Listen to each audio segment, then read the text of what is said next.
వైఎస్ఆర్సీపీకి సంబంధించిన ఏజెంట్ బూత్లో కూర్చోకుండా బూత్ దగ్గరికే మనిషి పోలేని పరిస్థితిలో బూత్లో ఏజెంటే లేకుండా ఎన్నికలు రిగ్గింగ్ చేసినారు.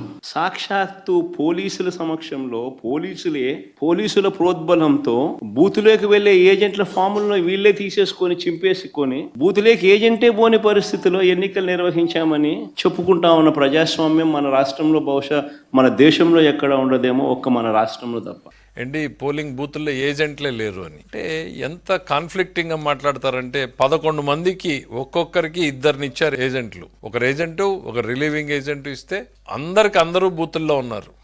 ఒకటో ఇద్దరు మీ దగ్గర మీ వాళ్ళు ఎవరైనా ఉండకూడదు, ఈ అవమానం చూడలేమని ఏమన్నా వెళ్ళిపోయారా మాకైతే తెలీదు. మీకు ఒక లైవ్ ఇన్సిడెంట్ మీరే చూపించుకున్నారు కదా, పోలింగ్ బూత్ లో తెలుగుదేశం మన వైసీపీ ఏజెంట్ మీద దాడి జరుగుతోంది అని. మరి లేని ఏజెంట్ని ఎట్లా కొట్టారు తెలుగుదేశం వాళ్ళు? అతను రిగ్గింగ్ చేయబోతే యథావిధిగా పాత సంస్కృతాయం ప్రకారము అడ్డుకున్నారు అక్కడ ఉన్నటువంటి ప్రజలు. మీరు దాన్ని కూడా కన్వర్ట్ చేసి కొడుతున్నారు అన్నారు. ఇవాళేమో ఏజెంట్లే లేరు అంటున్నారు.